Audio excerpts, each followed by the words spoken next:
Previously on Desperate Housewives. Previously on Buffy the Vampire Slayer. Previously on Damages. Previously on Law. Previously on Fringe.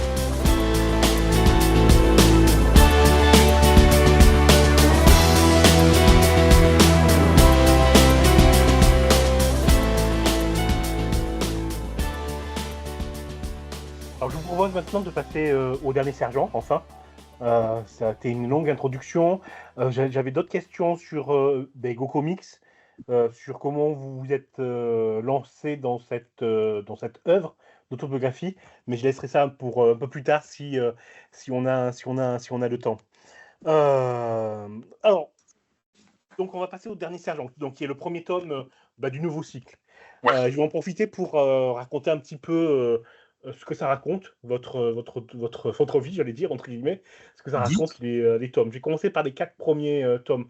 Moi, je l'ai déjà dit en introduction, j'ai trouvé les 4 premiers tomes extrêmement violents dans la description de la vie d'un jeune homosexuel de province, dans la précarité, dans la survie financière H24, dans la recherche d'une stabilité émotive, qui n'avait pas de possibilité d'être réalisé. Justement, ça m'a frappé vraiment de plein fouet. Et ce premier tome du nouveau cycle, donc, qui s'appelle Le Dernier Sergent, ça raconte pour moi une première partie d'un portrait d'un homme qui s'appelle Antoine, qui est sergent au régiment du train, je cherchais le mot, pardon. Un homme en contraste avec ce qu'on a vu dans dans le premier cycle, qui est extrêmement, à peine il arrive, on a envie de l'aimer, quoi. Il sera content de l'entendre parce que le dessin. J'arrête pas de lui dire, les gens qui l'ont lu ou les gens qui ont vu avant que ça soit publié les premiers dessins ou les quelques pages que je mettais sur Facebook ou ailleurs, j'arrêtais pas de lui dire, mais il y a déjà plein de gens qui t'aiment, quoi. Ouais, il est adorable, et lui-même, bon, je vais pas rentrer dans le détail parce que je veux pas déflorer sa propre vie, voilà, ça lui appartient, mais c'est pas facile, hein, pour lui, surtout actuellement. Alors maintenant ça va un peu mieux, mais quand on s'est retrouvés, c'est-à-dire autour de 2015, ce qui a participé d'ailleurs à la sortie de ma période de dépression, vraiment il était à un moment très dur. Bon, il avait cessé l'armée et il se retrouvait, j'ai envie de dire, comme toute personne, comme tout militaire, c'est quelqu'un qui n'a pas une formation, qui n'a pas énormément d'études, donc trouver un boulot derrière, en gros, les anciens militaires, ils sont cantonnés à faire de la sécurité, voilà, ce genre de choses. Bon, lui s'est retrouvé, on va dire, manutentionnaire, chef d'équipe dans des entrepôts genre Amazon, à gérer des équipes de 20 personnes, et avec tous les problèmes que la France peut connaître de diversité, de comportement, de culture et de heurts dans ces cas-là. Et il a choisi de démissionner. C'est au moment où on s'est rencontrés, 1 ou 2 ans après, il dit « moi je démissionne ». Donc démissionner, ça veut dire pas de couverture sociale, hein, enfin plus rien. Donc ça a été très très très complexe. Je n'en dis pas plus, parce que après, ça c'est très privé, mais on s'est retrouvés à un moment où pour lui, c'était très difficile pour moi, c'était très difficile pour lui, et il choisissait quand même, il faisait un choix radical de vie, en étant une personne plus précaire que moi, c'est-à-dire, voilà, techniquement, professionnellement, voilà, quelqu'un qui n'a pas de formation et qui est voué, vu son métier de départ, à se retrouver à faire du gardiennage de nuit ou ce genre de trucs. Aujourd'hui, il a un emploi plus stable dans sa Bretagne natale, et j'espère, je suis ravi pour lui, il a enfin un logement de fonction, enfin bon, voilà, mais ça a été, je peux vraiment pas en dire plus sans trahir sa vie privée, mais quand on s'est retrouvés, ça a été 3-4 ans où vraiment il a galéré. Et j'ai même envie de dire, pour un ancien militaire, moi je lui tire mon chapeau parce que, bon, c'est peut-être un peu très intime ce que je raconte, mais on a un profil socio-professionnel de personnes qui, quand ils n'ont pas de travail, peuvent totalement s'effondrer et aller, on va dire, vers l'alcool ou ce genre de choses. Là, moi c'est un ami, un gars que je vois, je sais que c'est dur pour lui, mais il est stable. C'est un mec droit, stable, tellement stable et tellement droit qu'il s'est retrouvé face à mon éditeur qui m'a dit non, il est extrêmement clair dans sa tête par rapport à ton travail, par rapport à toi, par rapport à tout ça. Voilà. Donc de fait, là c'est aujourd'hui, mais voilà, à l'époque, on est en 98, moi j'ai 30 ans, lui il en a peut-être 27, 28, il a 2-3 ans de moins que moi, et on se croise dans les lieux de drague de la ville qui n'est pas nommé, et le narrateur que je suis va mettre... parce que vous dites, oui, je fais un portrait, mais en fait, le portrait, il arrive au bout de 200 pages. C'est-à-dire que, J'allais y venir. c'est le portrait d'un... Enfin, bon, le livre, c'est pas le portrait d'eux, mais entre autres, c'est le portrait de ce garçon. Aimé immédiatement et follement du narrateur dès les premières pages, mais le narrateur ne lui dit même pas, en fait. Mais en plus, va commencer à lui parler seulement 1 an et demi après avoir vu la première fois. Voilà, petit résumé de la chose. Et derrière ça, il y a toute la vie. Vous allez peut-être en parler, même peut-être mieux que moi, parce que moi, je raconte en pages, mais voilà. Ah ouais, j'allais y venir. J'ai dit ébauche de portrait parce que parce que le dernier sergent, c'est lui, quoi. Donc on parle bien de lui, même s'il est absent un petit peu aussi de votre vie. C'est compliqué. J'en dis pas plus pour pas. Je vous attends. Il y a trop loin dans mon. Oui. Un camion dehors et ça fait beaucoup de bruit. Je ferme la fenêtre. Voilà, désolé. Les camions poubelles qui passent et qui stackent dessous les fenêtres. Peut-être que ça s'entendait pas à la radio, mais moi j'entendais que ça. Pardon. Pas de problème. Je reprends. Oui, alors moi j'ai dit ébauche, parce que c'est parce qu'on le voit pas, dès le début. Il y a d'autres histoires dans le livre, mais il porte quand même son titre, le dernier sergent, donc on parle quand même de lui, et même quand il n'est pas là, on parle de lui. Je vais y revenir. Je voudrais d'abord dire que comment le livre, le livre, alors j'appelle ça un livre, comment ça commence. Donc vous êtes à la terrasse d'un café en train de dessiner quelqu'un qui boit avec ses potes en face de vous, sans qu'il le sache. Et puis arrive une connaissance qui voit ce que vous faites, qui va dire à la personne qu'il est en train d'être dessiné, et qui revient ensuite derrière vous narguant, en vous disant « Ah, tu dessines, de toute façon je le connais, il s'en fout, je viens de lui dire ». Je fais le parallèle avec le comment démarre le premier cycle de votre journal, qui est une scène d'agression homophobe quand vous étiez jeune. Homophobe, ouais. Il traite quand même de pédale, mais de fiotte ou je sais pas quoi. Montre-nous que t'es un mec. Non, c'est une scène d'enfant. Pardon, c'est moi qui vous coupe. C'est une scène, oui, la toute première scène du tome 1 du journal, c'est ça. Oui, c'est 3 pages de souvenirs. D'ailleurs, c'est le seul moment où c'est... Enfin, non, c'est dans le dernier sergent, je parle un petit peu de l'adolescence aussi. Mais c'est vrai que le premier cycle commence sur une scène d'enfance, d'agression, mais en fait, on est sur du harcèlement scolaire, j'ai envie de dire. C'est le truc méta, c'est ça, c'est sur le harcèlement des gamins. Pour moi, les enfants sont des raclures miniatures. Cette scène, c'est ça, c'est des branleurs qui cassent la gueule au narrateur, on a 7 ans à l'époque, un truc comme ça.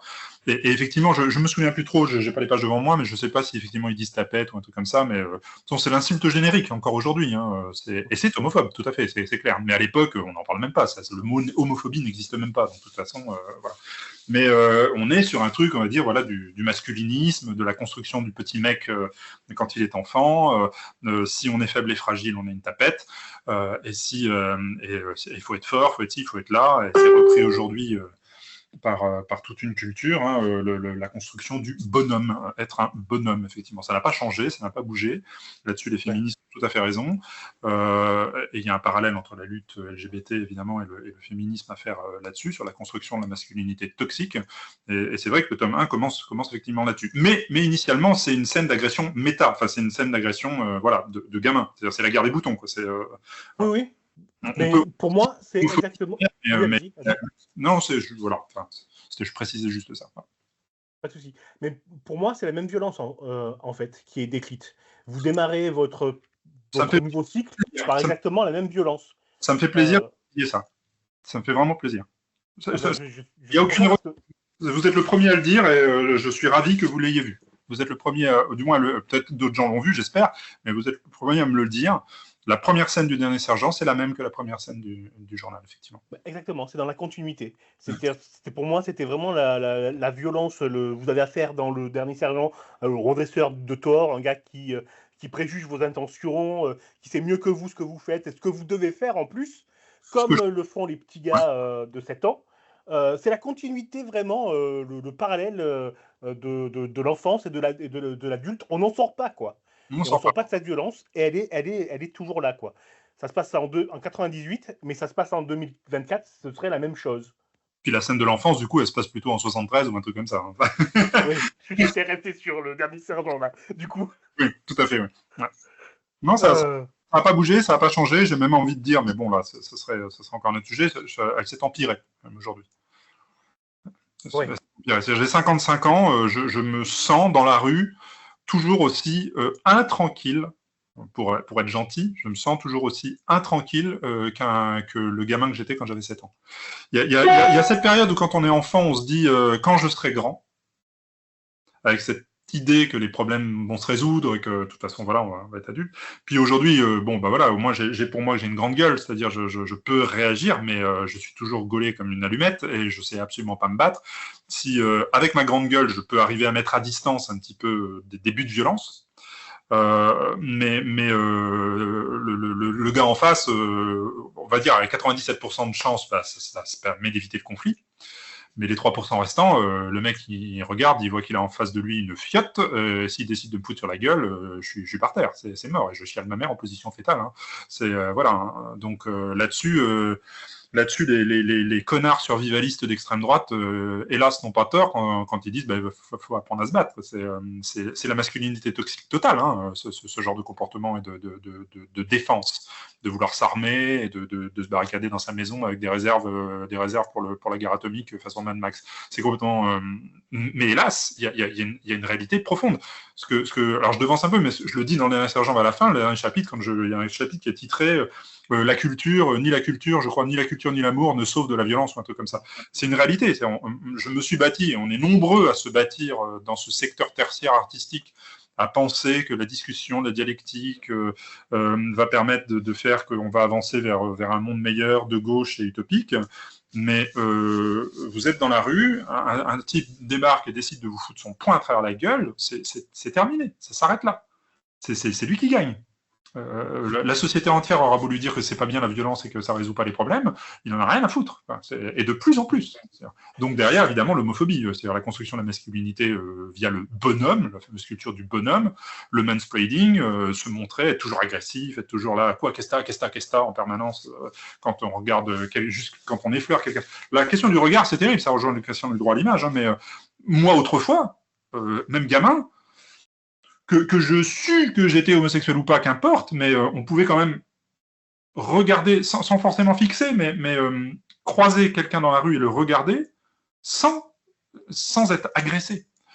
Aujourd'hui, je le vois, j'ai 55 piges, il y a des moments, on ne peut pas le dire à ces personnes agressives, à ces mecs agressifs, mais entre nous, moi j'ironise tout le temps, je dis l'agression du regard, la fameuse baston de regard, qui peut déboucher à la mort.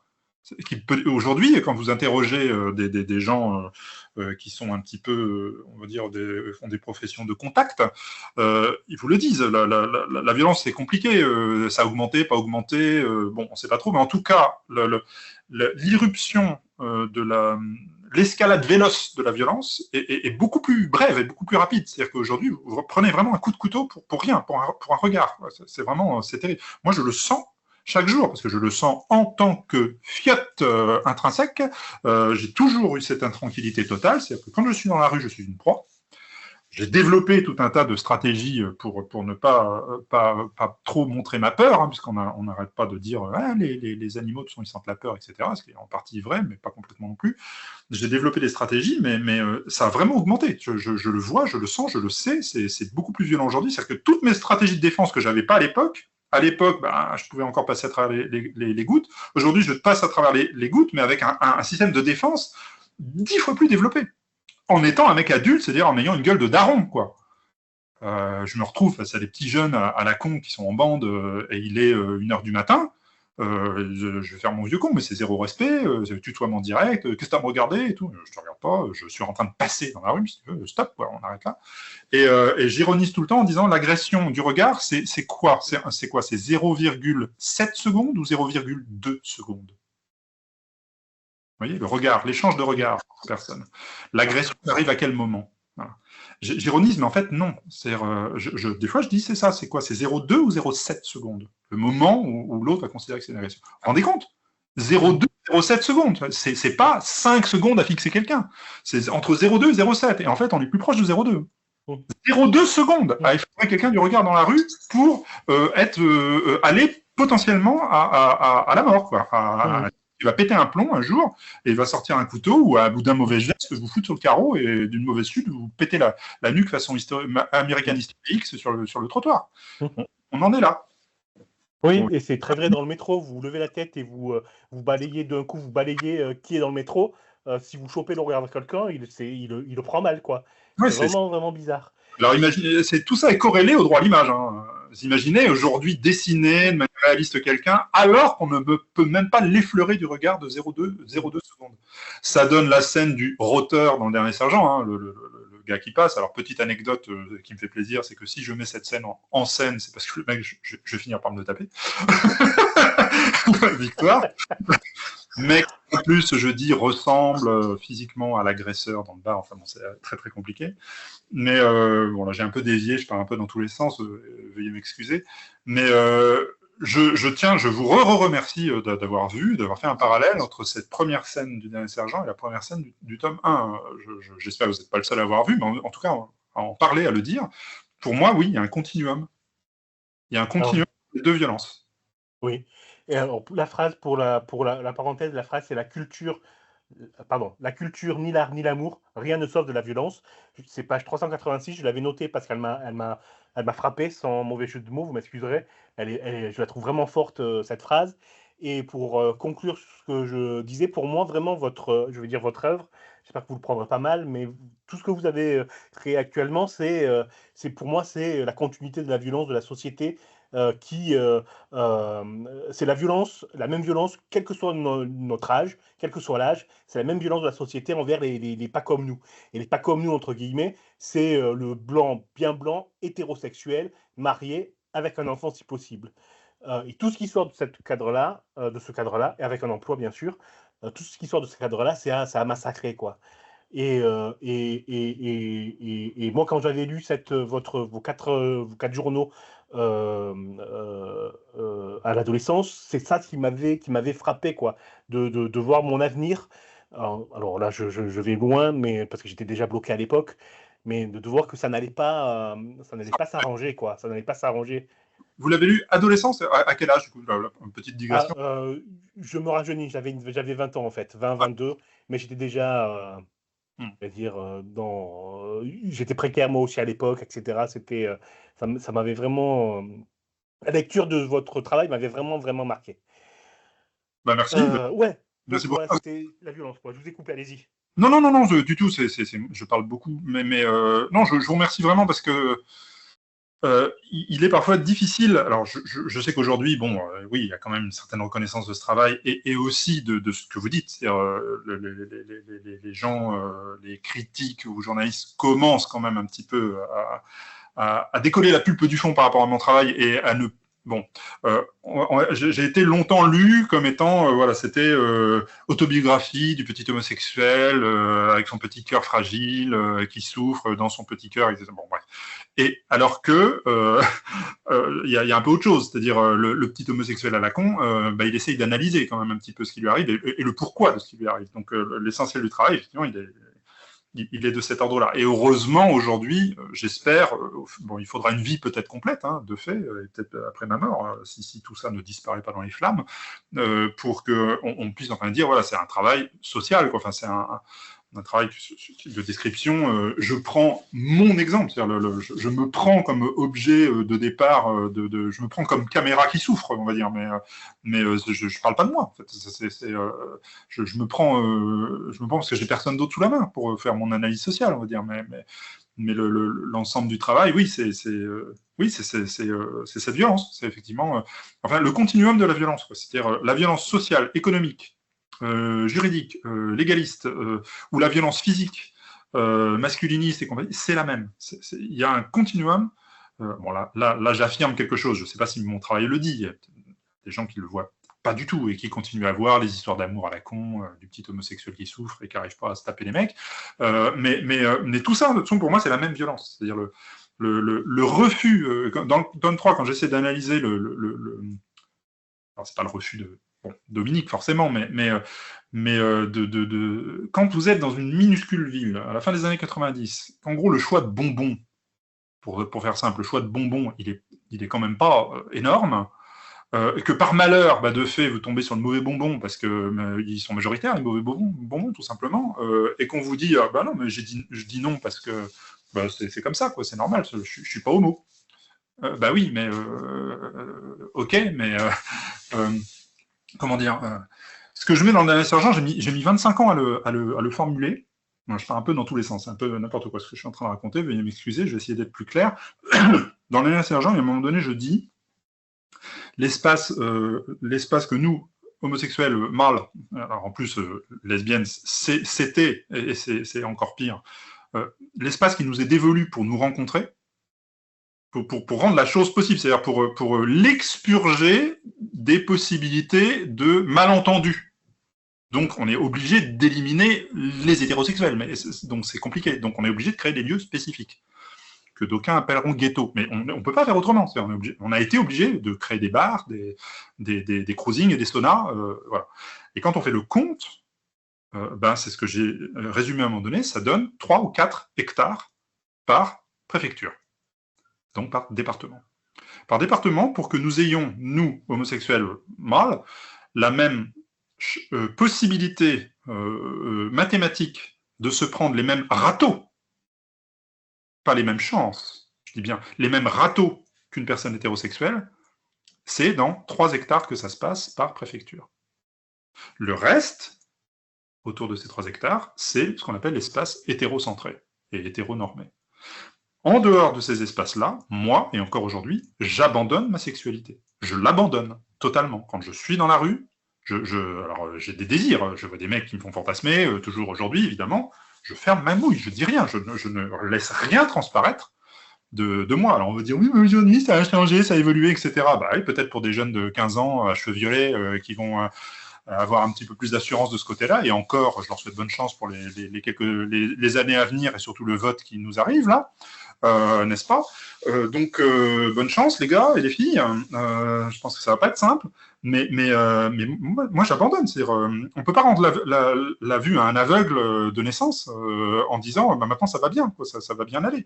Ce que je mets dans le tome 3 aussi à un moment donné, les pages qui ont été augmentées dans le tome 3, parce qu'il y a eu des pages augmentées à partir de 2010, il y a une 50aine de pages en plus, c'est une petite scène qui remet en perspective méta la situation de l'époque. C'est-à-dire, le récit se situe autour de 94-95, et je dis à un moment donné, l'homosexualité a été dépénalisée il y a seulement 11 ans, ou 12 ans.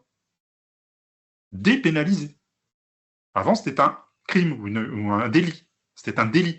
Donc, toutes les personnes, moi, je suis né, puisque c'est 80-82, la dépénalisation. Alors, c'est pas si simple que ça, c'est pas la dépénalisation, c'est l'égalité d'âge de majorité entre les homosexuels et les hétérosexuels. Donc, il y a un peu un abus de langage par rapport à ça, mais enfin bon, bref, on va pas niaiser. La dépénalisation, c'est autour de 81. Moi, j'avais 13 ans. Donc, moi, mon inconscient psychanalytique, il n'y a rien à faire. Il a été construit sur la culpabilité et le délit. Mon désir dès le départ de péder du cul, soyons clairs, c'est je suis construit dans le délit. Ma psyché est construite sur le délit.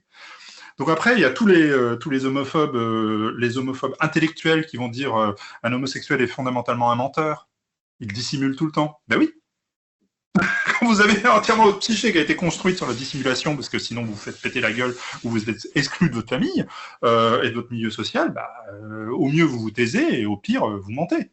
Et au pire, ça donne des mecs qui se marient avec des femmes alors qu'ils sont toujours homos et que, enfin, forcément, parce que ça part pas comme ça. Donc voilà.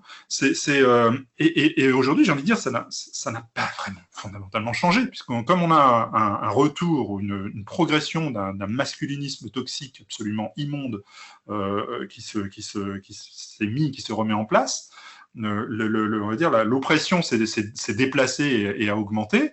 Alors, on aura beau, effectivement, avoir le mariage ou ce genre de choses aujourd'hui, mais c'est avoir tenté de résoudre le problème par le haut, et pas par la base. Donc, pour se marier, Pour se marier, il faut rencontrer. Il faut vivre avec quelqu'un déjà. Et pour vivre avec quelqu'un, il faut l'avoir rencontré. Pour l'avoir rencontré, il faut l'avoir fait à peu près dans les 3 hectares par préfecture. Il faut ceci, cela. Alors on va dire, oui, mais vous avez des sites de rencontres et tout ça aujourd'hui. Ben oui, mais les hétéros aussi. Donc c'est un jeu à somme nulle. Ça n'a aucun rapport. Il n'en demeure pas moins que quand on remet toutes les choses bout à bout, rencontrer quelqu'un quand on est homosexuel mâle, alors je ne parle même pas des lesbiennes, parce que je ne suis pas concerné, donc je les laisserai parler à ma place, enfin pas à ma place, à la leur justement, le problème est toujours le même. Moi aujourd'hui à 55 ans par exemple, je vais plutôt bien, et je vais vous dire pourquoi, parce que j'ai renoncé. J'ai totalement renoncé à la rencontre, à l'amour, à tout ça. J'ai renoncé, j'ai abandonné, j'ai mis longtemps. Hein. J'ai abandonné, totalement. Et ça a été un long travail. Donc tout mon travail, tous mes livres, j'espère que j'aurai l'occasion et la possibilité d'arriver jusqu'à ce moment où je vais dire, le narrateur à un moment donné, il dit stop, les choses s'arrêtent et maintenant on va vivre et penser autrement. On n'est pas obligé d'être en couple, on n'est pas obligé, non, l'amour n'est pas la solution à tout, non, la vie avec un autre ou une autre, c'est pas l'acmé de l'existence humaine non plus. J'y ai cru, je l'ai voulu, et encore, c'est même pas vrai. Hein. En tant que narrateur, je dis d'ailleurs, je fantasme pas sur la vie de couple. Hein. Je fantasme juste sur l'idée de rencontrer quelqu'un avec qui faire un bout de chemin pendant un certain temps. Ça, c'est quand même plutôt humble et modeste comme idée. Mais voilà, j'ai renoncé, et j'ai renoncé autour de 2015, effectivement, après cette longue période de dépression, j'ai vraiment totalement renoncé. Alors, renoncé par défaut, au départ, mais aujourd'hui, c'est un choix vraiment positif. C'est-à-dire, je n'ai pas du tout envie d'avoir quelqu'un dans ma vie, ça ne m'intéresse pas. Ça va beaucoup mieux depuis que j'ai pris cette décision. Mais voilà le résultat d'un mec de 55 ans, dont la psyché a été construite sur le délit, le crime, l'abjection et que sais-je, hein, c'est-à-dire ce que je mets dès le tome 1, c'est-à-dire on me traite de tapette enfant et tapette je deviens. C'est ce que dit Ribon dans son analyse réflexion sur la question gay, c'est que l'homophobie précède l'homosexualité, puisqu'on est dans un monde où l'insulte précède la vision positive de ce qu'on est.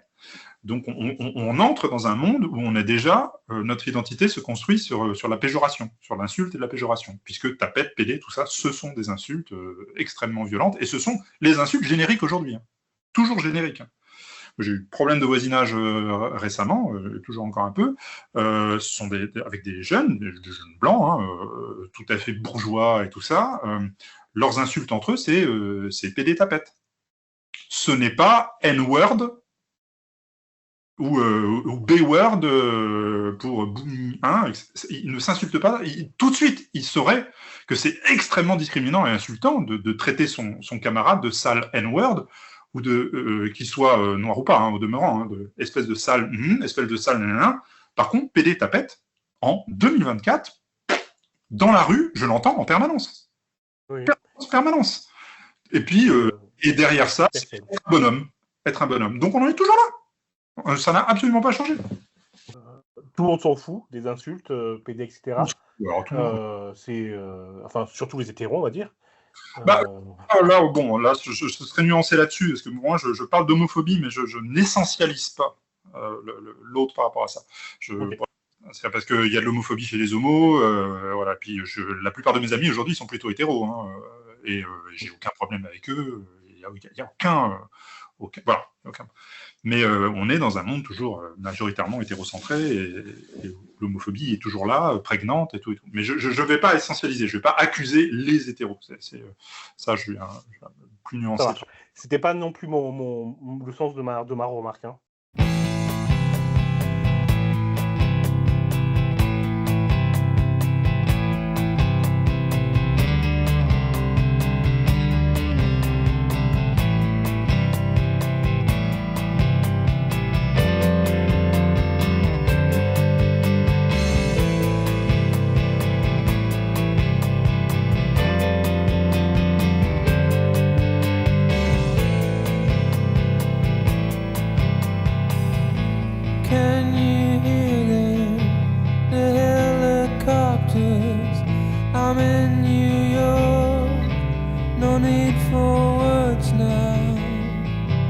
Sunset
city landscape comes into being. Sweat on my skin. Oh, this mess we're in. The city's sunset over me. The city's sunset over me. The city's sunset over me. The city's sunset over me.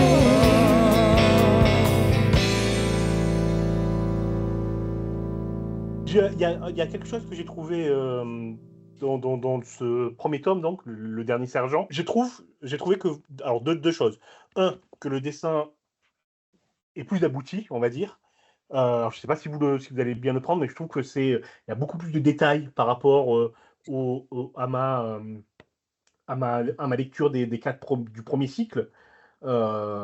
Vraiment, mais ça c'est anecdotique, pardon. Bon bref, vous m'avez compris.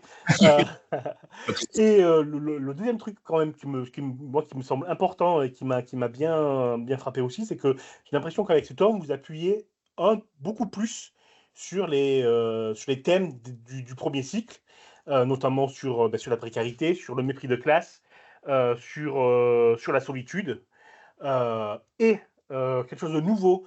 Alors, je vais peut-être dire une bêtise parce que j'ai lu les 4 premiers tomes il y a 20 ans à peu près et que j'ai juste refeuilleté le tome 1 et 2. Donc, j'ai juste feuilleté. Donc, je vais peut-être dire une bêtise. Vous rectifierez si je dis une bêtise. Mais je trouve que dans ce premier tome, il est plus politique que le premier cycle. Il y a une vraie ouverture au militantisme. Alors, une certaine forme de militantisme, on va y venir, notamment avec Guillaume Justin, etc. Je vous laisse réagir à ce que j'ai dit. Allez-y. On va dire prise de conscience politique. Mais attention, je vous coupe. Parlez pas encore de Guillaume Justin, je vais y revenir plus tard. D'accord, ok, pas de souci.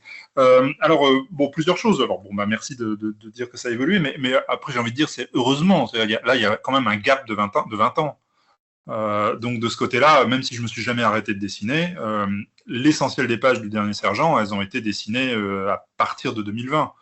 Donc les premières 18 ans après la fin du tome 4. Donc heureusement que c'est j'espère le bon sens, parce que on pourrait en parler, mais les auteurs de bande dessinée vieillissent mal la plupart du temps, par rapport à d'autres arts ou d'autres médias. On vieillit assez mal. Il y a un moment donné. Alors j'espère que j'ai pas atteint une espèce d'acmé et que ça va dégringoler derrière, parce que c'est possible. On pourra dire, je sais pas, à 75 ans, il dessine encore des mecs costauds qui n'arrivent pas à se faire. C'est toujours les mêmes modèles, comme on pourrait dire de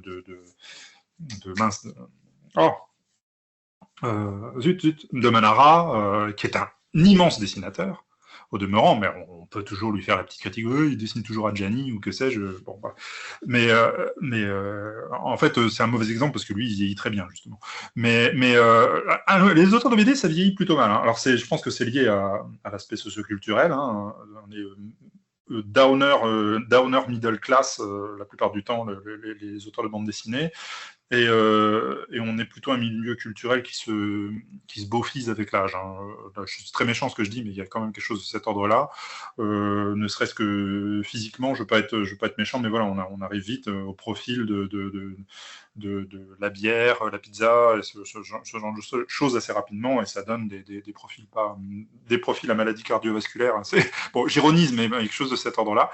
Et au niveau intellectuel, comme on n'est pas quand même dominé par des prix Nobel, ça a tendance un petit peu à se scléroser aussi, passer un certain âge, et je pense que je ne ferai pas exception à la règle, mais bon, voilà, on fait tout pour freiner des pieds. Ça ne répond pas à ce que vous disiez au départ. Donc oui, alors j'espère que mon dessin a évolué, je pense aussi qu'il a beaucoup évolué. Après, il y a quand même des scènes des derniers sergents qui ont été dessinées très tôt.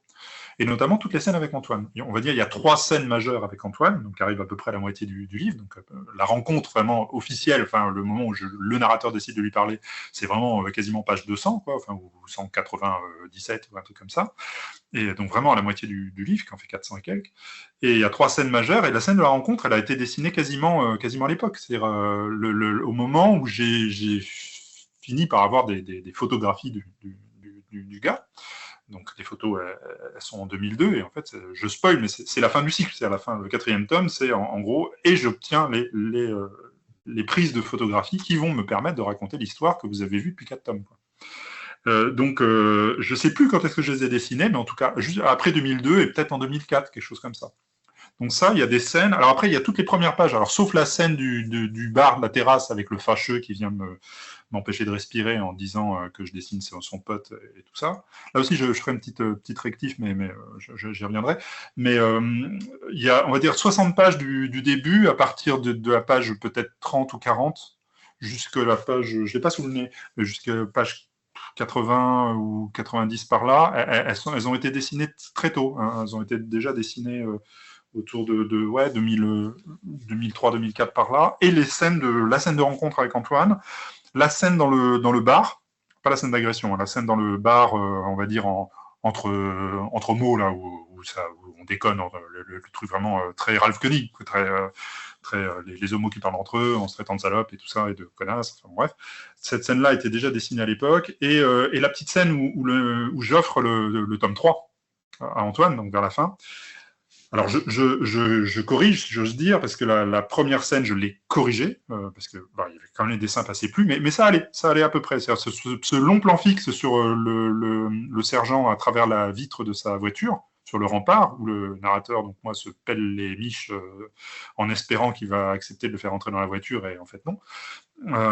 Toute cette scène, elle était dessinée très tôt, et je l'ai corrigée. Alors je l'ai corrigée juste sur palette graphique, parce que sinon, comme c'est juste sa tête et son bras, j'aurais dû coller des rustines sur tout. Donc c'était techniquement, j'ai corrigé juste sur palette, j'ai éclairci des choses, j'ai affiné des traits, j'ai corrigé des mains, des trucs comme ça. Bon, voilà, ça c'est sur palette.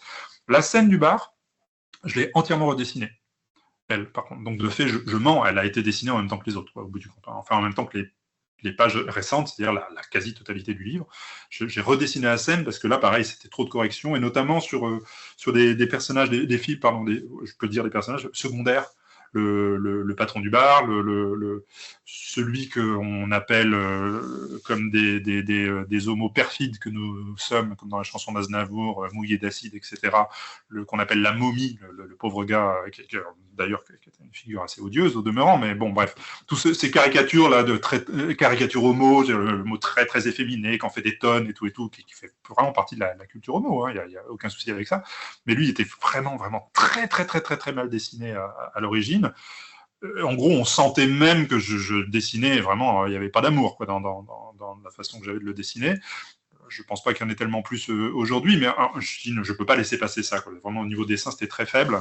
Il y avait vraiment un gap, le gap des 20 ans, on les voyait, donc j'ai dû redessiner l'intégralité de la scène, parce qu'il y avait lui, il y avait l'autre, il y avait donc j'ai redessiné la scène. Et cette dernière scène où j'offre le livre, qui est plus courte, elle a été écourtée, parce qu'elle était plus longue. Et en gros, d'ailleurs, je lui faisais dire des choses de l'ordre de la pratique sexuelle. Et là, ça a été une chose, il m'a dit non. Là, il m'a dit, parce que je lui ai dit, je l'ai dessiné, on est sur le rempart, t'es homosexuel, quoi, tu vois. À l'époque, il était militaire, quoi, ça pouvait aussi. Et il m'a dit, et déjà à l'époque, il m'avait dit, oui, mais de toute façon, ce que je lui ai dit, ça va pas être tout de suite. Alors, de fait, je pensais pas que ça allait prendre 20 ans, mais je lui ai dit dans 5-6 ans, etc. Il me dit, oui, mais dans 5-6 ans, de toute façon, ça ne me posera plus de problème. Donc, je dis, on est bien d'accord, tu vas te présenter vraiment comme quelqu'un d'homosexuel, hein, d'emblée. Il me dit, oui, ça ne pose pas de soucis. Et par contre, la scène en question, je l'avais fait, on parle vraiment entre mots, donc on est là en train de parler de bits, forcément, de taille de bits, de tous les trucs un peu classiques et beaufs de la culture gay, et je lui fais parler vraiment de pratiques sexuelles, et donc des siennes. Et là, il me dit, non, ça, qu'on sache que je suis homo, c'est une chose, qu'on sache quel type de pratique j'ai, je ne suis pas d'accord. Et j'ai respecté...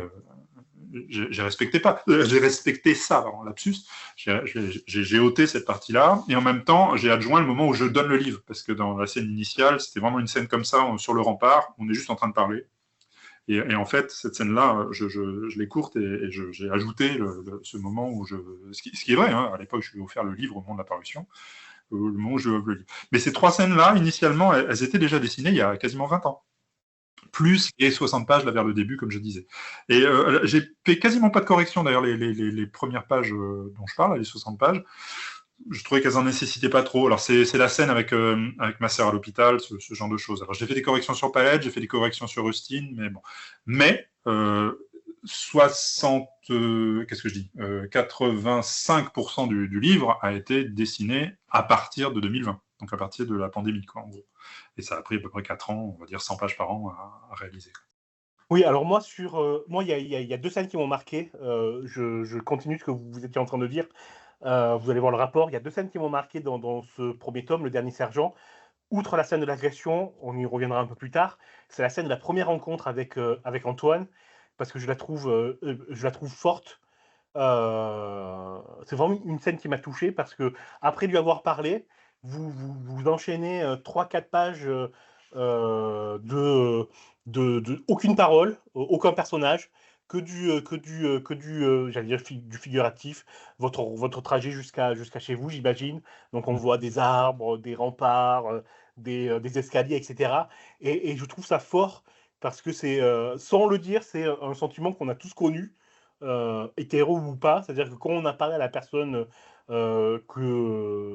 c'est-à-dire qu'on a en vue ou qu'on apprécie la première fois, on a ce petit état d'euphorie qui fait que il n'y a plus rien dans la tête que le contentement, et le contentement, quoi, la joie, et on regarde juste ce qui est autour de soi. Et je trouve que ces quelques pages, elles sont fortes pour ça, avec le départ de sa voiture, etc., etc.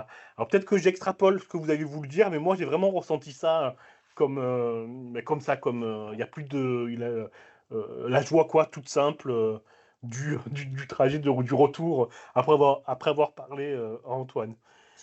Juste, je délire là, ou vous êtes d'accord? Alors, on va dire un petit moment de Je délire. d'accord, mais pourquoi pas, parce que de toute façon, alors bon, les auditeurs auront déjà compris que je suis très bavard et même un peu excité, un peu, comme je disais, mais je le disais off, mais je le dis maintenant on, je suis quelqu'un qui est toujours très en colère, enfin, vis-à-vis de tout et de moi, enfin, pas de vous, évidemment, c'est, je suis, voilà. Après, c'est les choses qu'on découvre aujourd'hui, le TDAH, tous ces trucs-là, j'ai à peu près je coche à peu près toutes les cases, hein, les zèbres et compagnie, les HPI et tout ça, voire même le TSA, parce que j'ai tout un tas de troubles neurologiques et auditifs divers. Bref, donc ceci pouvant expliquer cela, j'espère que je pourrai en parler un jour dans mes pages pour dire, mais il y a eu aussi ça, c'est-à-dire ça compliquait les choses d'être peut-être dans le spectre autistique et ce genre de choses. Bref, quoi qu'il en soit, je vais essayer d'être factuel, c'est-à-dire on a un livre qui parle de plein de choses, et dont le fil rouge, c'est évidemment cet Antoine. Donc, sachant qu'on l'a dit plusieurs fois, en fait, il apparaît qu'à la page 200. Enfin, il apparaît dès le départ pour qu'on le lecteur ait sa tête en mémoire, pour qu'au moment où il apparaît vraiment, on soit pas surpris de c'est qui ce type qui débarque. Donc, c'est une espèce de fantôme pendant 200 pages. C'est-à-dire, le narrateur arrête pas de dire, il est là, il passe devant moi comme une espèce de fantôme, d'ange, d'idéal masculin évidemment, et tout ça, dont on suppose qu'il serait militaire, mais finalement à la première rencontre, il dit que non. Et puis finalement, il se révélera que si. D'où Le Dernier Sergent, et d'où le chapitre d'ailleurs du bar qui porte le titre du livre, c'est-à-dire le moment où il dit, au fait, je t'ai menti, je t'ai dit que je faisais tel boulot, mais en fait, je suis sergent au régiment du train. Et avec une grande case qui laisse, j'espère, le lecteur apprécier le choc que le narrateur reçoit à ce moment-là. Mais voilà, c'est 200 pages où c'est un fantôme qui ne fait que passer. Comme dit Cyrano, grâce à vous, une robe a passé dans ma vie. Bon, voilà, c'est grâce à vous, un treillis a passé dans ma vie, mais moi, j'ai quelqu'un de la maison Delcourt pour qui cette scène l'a touché aussi, et je suis ravi que ça touche des gens. On fait des livres aussi pour ça. Elle l'a lu à l'opposé de votre lecture. Hein. C'est la scène de fin, c'est pas du tout la joie, c'est l'horreur. Il se passe rien. Le gars, il met 1 an et demi à parler à ce gars-là, et à la fin, c'est au revoir. Salut. Bon, ouais, vous avez raison. Je dis pas que c'est pas avoir raison ou pas, mais c'est parce que si je fais des pages muettes, c'est effectivement pour que le lecteur il l'interprète comme il veut, mais tout l'essentiel de mon travail, c'est toujours des râteaux annoncés. C'est en permanence l'échec annoncé permanent. C'est-à-dire, à la fin du livre, c'est ça. C'est le narrateur est invité à cette soirée qui fera le tome 2 sur lequel je travaille actuellement. Donc, la fameuse journée qui va se passer dans une ville qui est nommée, qui est La Rochelle, parce que c'est ma ville natale au demeurant. Il me donne, le dernier sergent, on va dire, sans déflorer grand-chose, une petite relation de camaraderie va se nouer entre ce narrateur, donc moi, et le dernier sergent. Bon, ça, on déflore pas grand-chose en disant ça, mais il se passe rien d'autre. Et a priori, de tout le livre, il se passe rien d'autre, de fait. Et d'ailleurs, moi, j'espère pas grand-chose de plus au demeurant. Hein. À aucun moment je dis j'ai envie de baiser avec ou quoi que ce soit. Je suis tellement tétanisé et amoureux du gars, de toute façon, que il y a même la pulsion sexuelle est complètement éteinte. Enfin, on est comme dans l'ensemble des récits, on a un gars qui a envie de pleurer dans les bras de l'autre, quoi, que l'autre le prenne dans ses bras en disant ça s'arrête là, on sera plus des animaux, tu vois. Là, maman est là, quoi. Enfin, j'en ai toujours été là pendant des années et ça a été. C'est complètement immature, hein, mais voilà. Bon. Le sentiment amoureux que j'essaye d'expliquer dans tout mon travail autobiographique, c'est quand même juste ça. C'est un gars qui tombe amoureux de mecs qui veulent pas de lui, et en plus d'amour à peu près immature, parce qu'on n'a pas eu de construction positive de l'homosexualité. Donc de toute façon, et quand il n'y a pas eu de rencontre, quand on n'a pas connu des amours d'adolescents avec quelqu'un, donc avec des mecs. Quand la chose arrive, on est comme quand on a 13 ans, quoi. Enfin. Parce qu'il n'y a rien qui précède. Donc je passe mon temps à raconter ça. Donc de fait, on a 200 pages qui racontent tout un tas de choses pour présenter l'absence. C'est-à-dire bon, il n'est pas là, et puis c'est 1 an et demi qui défile, sans que le gars arrive à aborder l'autre gars, et quand il l'aborde, donc au bout de 200 pages, c'est cette scène de rencontre, blablabla, tu fais quoi, tu fais ci, tu fais ça, gna gna gna, oulala, il fait un peu froid, l'autre il répond pas. Il y a ce moment, les voitures qui passent à côté, oulala, il va me tailler un short, oulala, je vais me faire artiboser les genoux, etc. Une espèce de demande qui est, il fait froid, il va peut-être me faire monter dans la voiture quand même et tout. Puis il y a le moment aussi, tu veux prendre un café à la maison, il dit, non, je vais y aller. Donc la fin de la scène, c'est raton, quoi. C'est salut, bye. Il se trouve que le livre se poursuit, où je retrouve le gars régulièrement, et que maintenant qu'on s'est parlé une fois, on arrive à se reparler. Mais je pense qu'on sent que le narrateur, il bouillonne intérieurement d'envie évidemment de lui dire mais je t'aime, quoi. Enfin, je suis fou, je pleure à chaque fois que je rentre. Enfin, et que, a priori, je le dis pas, parce que je me dis si je le dis, c'est foutu, c'est terminé, ça va s'arrêter là. Il va dire ouais, ok, super, et puis il va se barrer, quoi, parce que c'est toujours comme ça que ça se passe. Donc tout le truc n'est tenu, c'est 400 pages qui tiennent uniquement à est-ce qu'un mec va dire à un autre qu'il l'aime ou pas, quoi. C'est rien, c'est que chi. Et en même temps, c'est tout. C'est histoire de dire, oui, parce que non, homo-hétéro, c'est pas tout à fait pareil. Alors, j'entends bien que psychologiquement, un hétéro face à une meuf, ou une meuf avec qui il est très amoureux, aura les mêmes mouvements du cœur très tremblants, mais derrière ça, nous, on a toute la société qui dit non, quoi. Même si on est face à un mec qui est a priori homosexuel, c'est tout derrière, le déni, l'empêchement, t'es une tapette, quoi, qui est toujours là, et qui fait que, et en plus, quand on n'a pas eu d'expérience du tout de couple ou de début de quoi que ce soit avec un mec, hormis des coucheries et des pipes derrière un buisson dans un parc, c'est quand même pas d'une immense richesse, quand on est face à un mec dont on est vraiment complètement amoureux, sans aucune raison, parce que c'est juste un type qui passe en bagnole sur un rempart, quoi.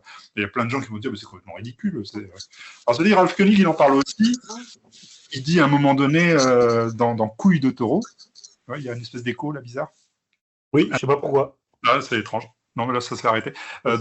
Dans Couilles de taureau, quand Paul tombe complètement fou, mais alors, sexuellement, de Ramon, le fameux Couille de taureau, cet ouvrier de chantier qui va en face de chez lui, au fur et à mesure, il tombe complètement red dingue. Et alors, maintenant, on est sur le registre de la comédie, c'est très drôle, mais c'est très profond. Et il se retrouve à chialer dans les bras de ses potes parce que le Ramon va partir, donc il sait que ça s'arrête là, alors qu'il s'est quasiment rien passé.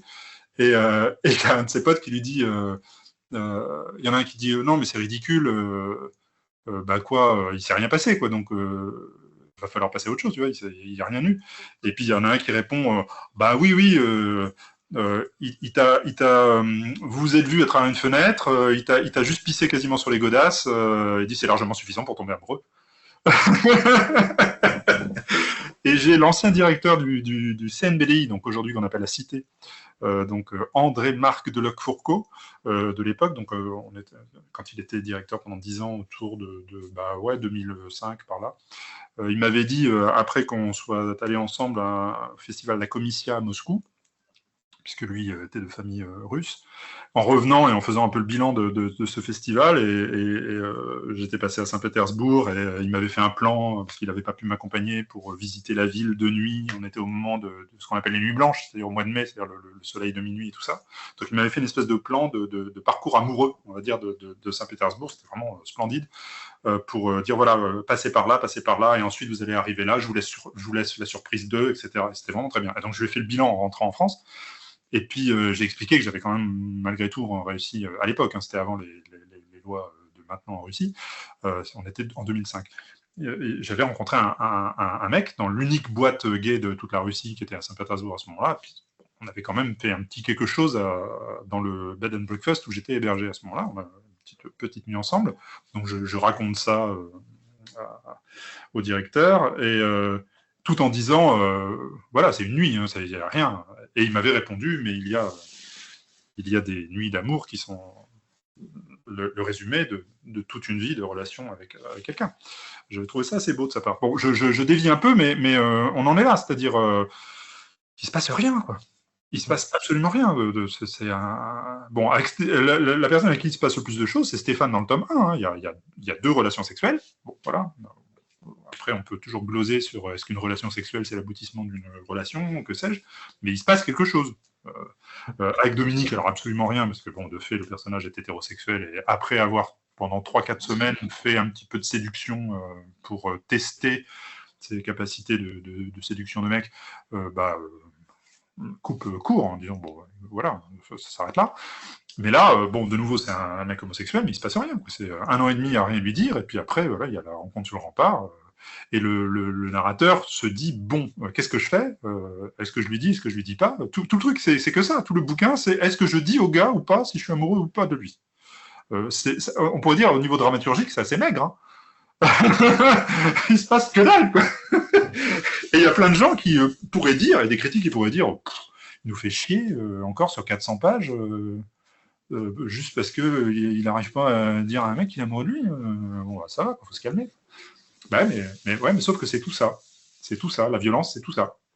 Ça débouche là-dessus. Ça débouche sur une montagne d'une souris. Il n'y a rien, il ne se passe rien, mais c'est tout. Parce que quand on n'a rien, quand on n'a aucune structure affective, émotionnelle de construction avec qui et quoi que ce soit, à un moment donné, juste voir une silhouette passer sur un rempart, ça devient la mort d'une vie.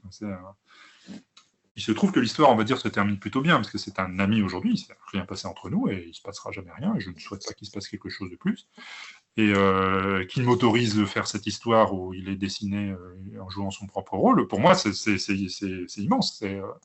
C'est la plus belle chose qui me soit arrivée de toute ma vie.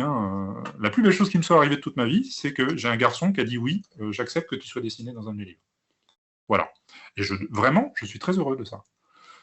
Voilà. Bon, là, j'ai dit des choses très, très privées, j'ai envie de dire, mais okay. C'est toute l'architecture de ce travail, quoi. C'est d'essayer de placer ça et de faire comprendre au lecteur que, justement, homo-hétéro, c'est pas la même chose. Dans le monde idéal, c'est les mêmes sentiments, mais on n'est pas dans un monde idéal. Donc, avant d'arriver à cette idéalité qui n'arrivera jamais, on peut passer une vie entière à regarder un mec passer sur un rempart et à pas oser lui avouer qu'on est amoureux de lui. Alors que, parallèlement, on s'est quand même tapé 350 mecs avant dans un buisson. Ça change rien au problème. Moi, j'y vois, dans mon interprétation, j'y vois la trahison de mon âme de midinette, qui, malgré la non-communication totale, espère encore que ça va arriver. J'y vois mon âme de midinette. Mais c'est pas grave, j'assume. En même temps, bon, la fin du tome 1, je pense que, même si c'est pas absolument explicite, c'est quand même une permanente annonce d'un râteau stratosphérique. Enfin, c'est même pas un râteau annoncé, c'est le râteau est déjà là. Il y a juste un gars qui est amoureux d'un autre, l'autre il l'est pas, et le gars qui est amoureux, il se dit juste, est-ce que je détruis la micro-amitié qui est en train de se créer en cassant, pétant le truc, en disant je suis amoureux, et à partir de là, on rentre dans du passif-agressif, dans du toxique, qui sont toutes les histoires qu'on précédait avant aussi, qui sont les 900 pages qu'on précédait. Donc il y a quand même, il faut 1400 pages pour que le narrateur ait une micro-évolution dans sa psyché, qui est de se dire peut-être que je vais fermer ma gueule cette fois-ci, parce que les mêmes causes reproduisant les mêmes effets. Si je lui avoue que je suis amoureux, ça va être la merde, quoi, possiblement. Le top 1 se termine sur cette expectative, mais de fait, je n'en dis pas plus, mais... Le coup du téléphone, il est énorme, je trouve. Lorsqu'il lui dit tu viens, je viens pas te chercher, mais viens quand même. Waouh, quoi. J'étais effondré. Enfin, c'était. Ouais. J'avais envie de hurler à chaque seconde de téléphone. Alors pour préciser, parce que l'auditeur va peut-être pas comprendre, mais alors on est vers la fin, c'est on a quand même à peu près compris que voilà, ce noue un semblant de micro-relation, juste de camaraderie entre deux mecs, sauf qu'il y en a un qui est complètement fou amoureux de l'autre, mais qui pour l'instant ne lui dit pas, et ne lui dira peut-être jamais. Et ça débouche, fin du livre, le gars, le sergent, propose à ce mec amoureux, alors qu'il ne le sait pas, dit tiens, je vais passer une soirée avec des potes homo au demeurant, dans une autre ville que la ville du livre qui n'est pas nommée, dans une autre ville, et cette autre ville, c'est La Rochelle. Je vais passer une soirée tel samedi, d'ailleurs c'est le 1er avril, c'est pas un gag, c'est le 1er avril 2000, la soirée a existé, parce que c'est le sujet entier du tome 2 du cycle. Je te propose on va ensemble à La Rochelle, je te prends en voiture, etc. Puis on y va, et on va passer la soirée avec tel pote. Je vais te présenter d'ailleurs Reynald, qui est un super pote à moi. Je suis sûr que vous allez bien vous entendre, vous avez le même caractère. Ok, super. Et moi je dis oui, je suis super heureux, super content, tout en sachant pertinemment qu'il ne se passera rien, mais au moins le narrateur va être extrait pour la première fois de sa vie, à 32 ans, de la ville dans laquelle il raconte toutes les pages qu'on précédait, pour aller dans une autre ville, vivre une soirée entre homos, avec des gens d'autres homos qu'il ne connaît pas, présentés, intronisés par le gars dont il est amoureux, certes, mais voilà, on propose juste une soirée quoi, dans une autre ville, et c'est ok, je suis trop content. Et il dit, voilà, tel jour, telle heure, rendez-vous, je te prends en bagnole et puis on y va. Sauf que quelques jours avant, coup de fil, le gars appelle le narrateur, donc moi, et il dit au fait, ça t'embête pas de nous rejoindre à La Rochelle par tes propres moyens, parce que je viens de rencontrer quelqu'un. Donc il est en train de vivre son début de fleurette avec un autre mec, évidemment, même si moi je savais qu'il ne se passerait rien entre nous, mais là il est en train de m'annoncer quand même qu'il a rencontré quelqu'un. Il dit je l'ai rencontré, donc du coup on est sur l'île de Ré, et donc on sera déjà à La Rochelle en fait le jour du rendez-vous qui était prévu, donc en gros je peux pas t'y accompagner, par contre si tu viens nous rejoindre, il n'y a pas de souci. Et là se pose la question déjà de la précarité, c'est aller dans cette autre ville, donc prendre un billet de train et tout, c'est plus la même chose que d'être conduit en voiture, même si j'aurais participé un petit peu aux frais d'essence. Donc voilà, donc ça fait une petite scène vers la fin, effectivement, donc le lecteur prendra comme il voudra, mais de fait, voilà, un coup de fil, non, je peux pas t'emmener, mais la soirée est toujours là. Il y a un moment de doute, je dis, quoi, c'est annulé? Il fait, non, c'est pas annulé, la soirée elle est là, mais sauf que je serai déjà sur place, donc viens nous rejoindre. Et lui, il se pose pas la question que rien que techniquement viens nous rejoindre, c'est à l'époque, on est en France, c'est 200 balles. C'est 200 balles, et que moi, à l'époque, 200 balles, c'était 1/5 de mon salaire mensuel, parce que j'étais dans la fameuse petite association. Je ne lui dis pas. Mais le livre s'achève sur cette expectative, sur ce truc qui est je vais tout faire, je vais y aller à cette soirée, alors que je vais à l'échafaud, je vais à un truc et il ne se passera rien. Mais bon, c'est ailleurs, c'est autre chose, on espère qu'il va se passer autre chose. Pas forcément avec Antoine, mais grâce à Antoine, peut-être rencontrer d'autres gens et autre chose, quoi. Et le livre se termine comme ça dans le vide, pareil.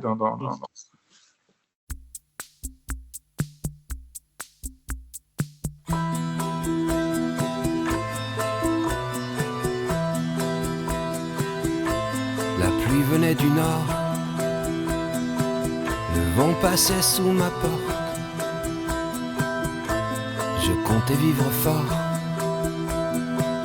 et que le diable m'emporte. J'allais à la fenêtre, enroulé dans un drap. Je secouais la tête, j'en écartais les bras.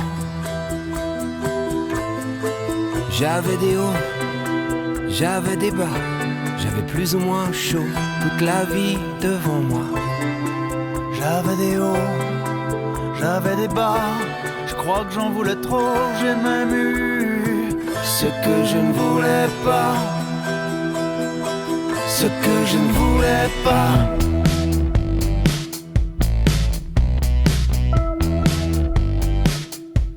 je restais enfermé, ouais, pendant des jours. Trop de chemins s'ouvraient, trop de questions en retour. Je n'avais pas tué mon père,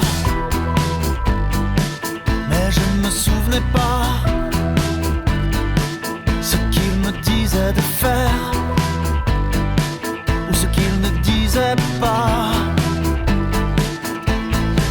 J'avais des hauts, j'avais des bas, j'avais plus ou moins chaud toute la vie devant moi. J'avais des hauts, j'avais des bas, je crois que j'en voulais trop, j'ai même eu ce que je ne voulais pas, ce que je ne voulais pas, ce que je ne voulais pas.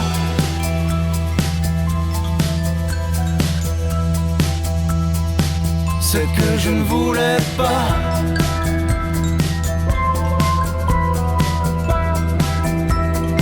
Ce que je ne voulais pas.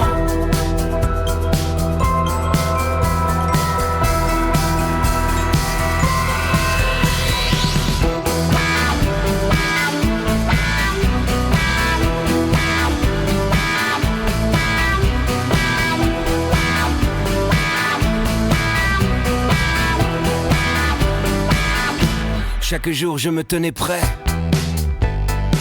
je guettais l'heure et la page où les eaux s'ouvriraient,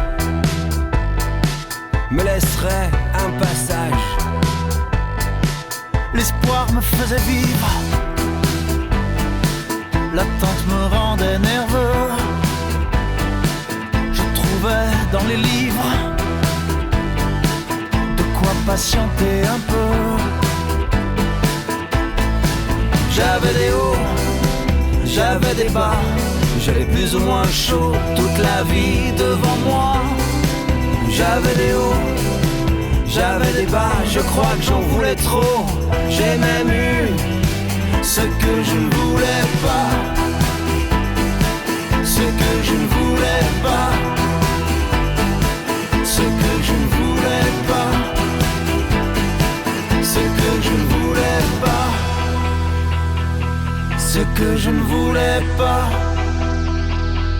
ce que je ne voulais pas, ce que je ne voulais pas. Et ça fait la boucle avec le début aussi. Lorsque vous allez dans votre famille ou lorsque vous allez chez votre mère, il me semble, de mémoire, où elle vous reproche qu'il faut aller vous chercher Voilà. à la gare, parce que de toute façon, qu'elle doit faire un détour même pour venir vous chercher à la gare, parce que ça vous aurait coûté vous trop cher pour aller chez elle et puis partir de chez elle. Ça, c'est une boucle, quoi. C'est les mêmes violences. C'est pas les mêmes gens, c'est pas les mêmes dispositifs, mais au bout du compte, c'est la personne qui subit, en tout cas, c'est la même violence. Je suis très heureux que vous fassiez ce parallèle, c'est exactement ça. Alors, petite précision, en fait, c'est le Noël 1998, au tout début, parce que le livre débute sur le double décès du père de mon père et de ma sœur, à 3 jours d'intervalle, tous les deux du cancer, dans l'ignorance l'un du cancer de l'autre d'ailleurs.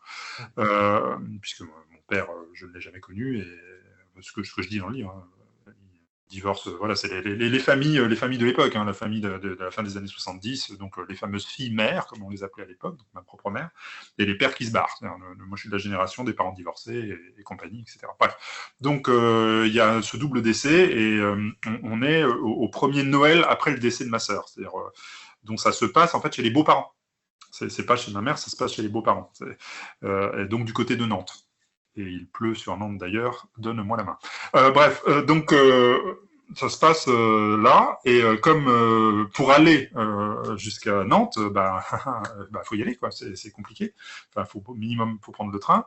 Et ma mère, de fait, alors que moi, je ne suis pas du tout prévenu à quel endroit ça se passe. Je suis toujours informé le narrateur est toujours informé par sa mère des festivités familiales. Les endroits où ça se passe, que ce soit l'oncle, la tante ou la belle famille, jamais ne prend le parti d'appeler directement la personne pour lui dire « Noël, au fait, va se passer chez nous. Est-ce que tu viens ou pas et par quel moyen ?» Ça passe toujours par l'intermédiaire de la mère, et la mère appelle le fils pour dire « Ah, au fait, on fête Noël à tel endroit. Est-ce que tu viens ?» Oui. Et toujours convaincu que le fiston passe d'abord par chez la mère, pour que tout le monde aille ensemble en petite famille et débarque ensemble dans la même voiture dans le lieu des festivités. Et moi, j'essaye toujours d'expliquer, alors moi, le vrai moi et le moi dans le livre, j'essaie toujours d'expliquer qu'à un moment donné, même si y a une grosse immaturité affective, évidemment, je suis quand même censé être un adulte, que j'aimerais bien déjà qu'on me prévienne, moi, en tant que personne indépendante, de où les choses se passent, et qu'ensuite, je me démerde tout seul, même si ça me pose de gros problèmes techniques, pour aller du point A au point B par mes propres moyens, sans passer par la maman et le beau-père pour être conduit en voiture et arriver comme le fiston d'eux dans la voiture d'eux, etc. Et ça, ma mère n'a jamais compris, évidemment, et pense que c'est compliquer les choses. Et après, j'essaie d'expliquer plein de fois, et j'ai toujours essayé d'expliquer, et ça n'a jamais fonctionné, que techniquement, pour moi, c'était plus compliqué, de toute façon, d'aller à un point intermédiaire avant de se rendre à la destination finale. C'était plus compliqué, qu'en plus, évidemment, émotionnellement, en lisant le livre, on comprend que j'ai pas du tout envie ne serait-ce que de passer une seule nuit encore dans la maison familiale avec ma mère pour qu'on parte tous ensemble en voiture, que sinon je pète un plomb. Donc ça, je l'ai jamais vraiment caché à ma famille, mais ça n'est jamais passé. On considère toujours que l'idée de ne pas compliquer les choses avec les gens est censée être prioritaire sur le ressenti du fiston qui dit non, je suis désolé, ce n'est pas possible, je ne viendrai pas, je vais pas sacrifier une journée de plus pour un trajet qui a aucun sens d'un point de vue technique et financier, et voir ça coûte même plus cher pour moi, et qu'au bout du compte, si j'allais chez ma mère la veille du départ si le narrateur va chez sa propre mère la veille du départ pour aller à la destination finale des fêtes, de toute façon, la mère en question, elle est obligée d'aller chercher le narrateur à la gare de là où elle habite. Qui, en plus, je l'explique dans le livre, parce que là, je nomme les lieux, c'est la Charente-Maritime, donc c'est autour de la Rochelle, justement. Mais en plus, adolescent, on a été transplanté à la campagne. Donc, il y a tout un passage d'ailleurs sur la campagne.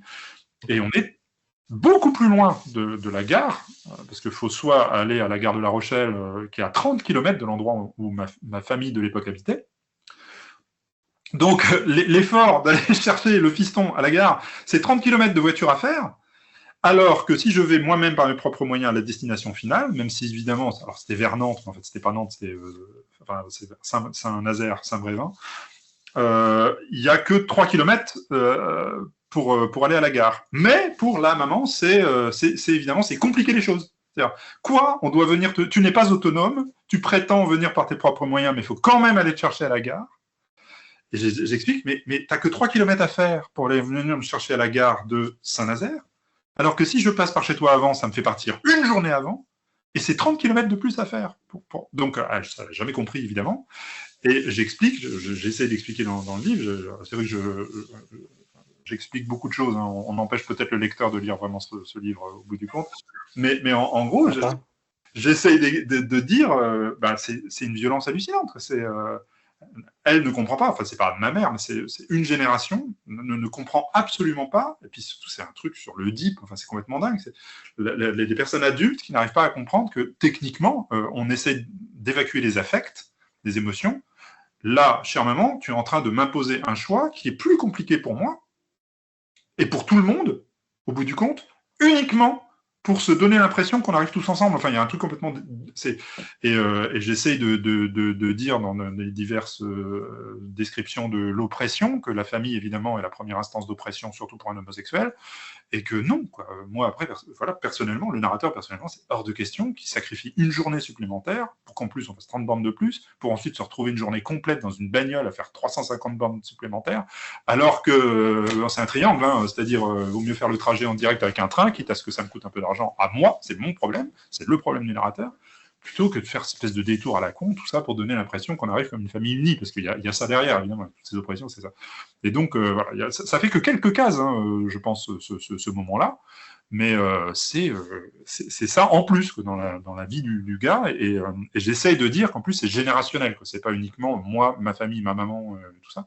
Il y a un truc générationnel sur la construction de la famille, sur les apparences. En plus, on est à ce moment où ma sœur est morte, donc sa fille, donc c'est effectivement un moment très dur, et qui avait donc 2 enfants. A toujours 2 enfants, c'est Romain et Nicolas, qui aujourd'hui sont grands et adultes, qui à l'époque avait, le plus petit devait avoir 4 ans, ou 5, peut-être 4, je pense, 4, et le plus grand entre 7 et 8. Donc le plus petit n'avait pas trop compris ce qui arrivait, hein. Il a perdu sa maman à 3 ans et demi, un truc comme ça.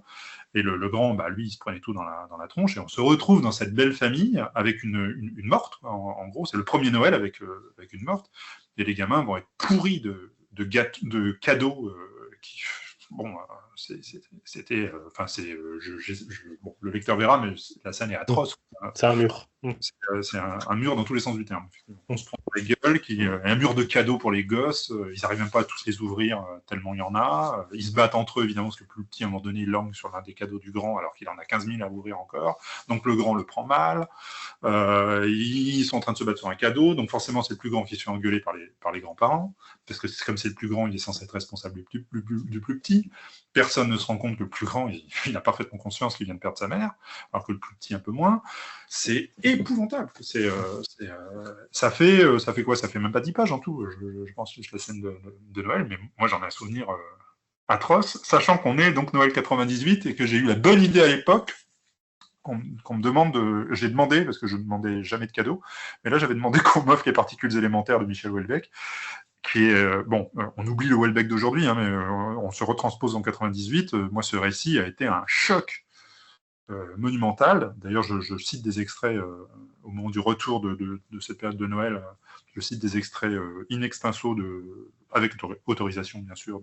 Et vous en parlez aussi avec un ami à la soirée du Nouvel An. Ouais, juste après.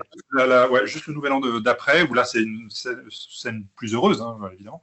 Avec la famille qu'on a choisie, avec les fameux Denis, Richard, Guilhem et compagnie, que des gens de la profession pourront reconnaître, mais que je ne nomme pas davantage, mais qui peuvent être parfaitement reconnaissables. Et effectivement, avec Richard, parce que ça se passe chez lui, enfin, ça se passe chez ses parents, à Paris. Il est toujours par là-bas, d'ailleurs. C'était très chouette. Et en plus, je dis que c'est le dernier, on ne le sait pas à ce moment-là, mais que c'est le dernier moment où on se voit tous ensemble, en fait. On est en train de débuter nos carrières respectives d'auteurs de BD, enfin de dessinateurs et divers. En fait, on va physiquement se séparer à ce moment-là, mais on ne le sait pas. Et moi, j'ai un très, très, très bon souvenir, et eux aussi, hein, de cette soirée, et dont il y a également un certain Christophe, qui, en fait... Il n'était pas là. Il n'était pas là, tout le monde était persuadé qu'il était avec nous, et moi j'étais le seul qui n'était pas persuadé, mais je me dis, parce que j'avais des notes vraiment assez précises dans mes carnets, et je ne l'avais pas représenté. Et je me disais, mais j'ai pas le souvenir que Christophe était là. Et la dernière personne à qui j'ai pas demandé l'information, c'était lui-même. et donc tout le monde, Denis, Richard et compagnie, a dit, mais oui, bien sûr, Christophe était avec nous. Je dessine la scène, dont l'image centrale avec tout le monde est dans les fauteuils, tout ça du Nouvel An, et avec Christophe, et c'est après avoir dessiné la scène que je demande par messagerie sur Facebook, je dis, mais au fait, t'étais avec nous, Nouvel An 98-99? Il fait, mais non, pas du tout, je venais de rencontrer ma copine, et on était ensemble à ce moment-là. Je dis, putain, mais il me semblait bien, c'était... moi, dans mes carnets, je n'y étais pas, tu vois. Je dis, mais merde, ça m'emmerde, parce que je t'ai dessiné, et puis il n'est pas simple à dessiner, je pense que je t'ai pas mal réussi, merde, ça m'emmerde de t'enlever, alors du coup, je l'ai laissé dans le dessin, mais j'ai mis une note en disant, la mémoire nous trompe, il n'était pas là.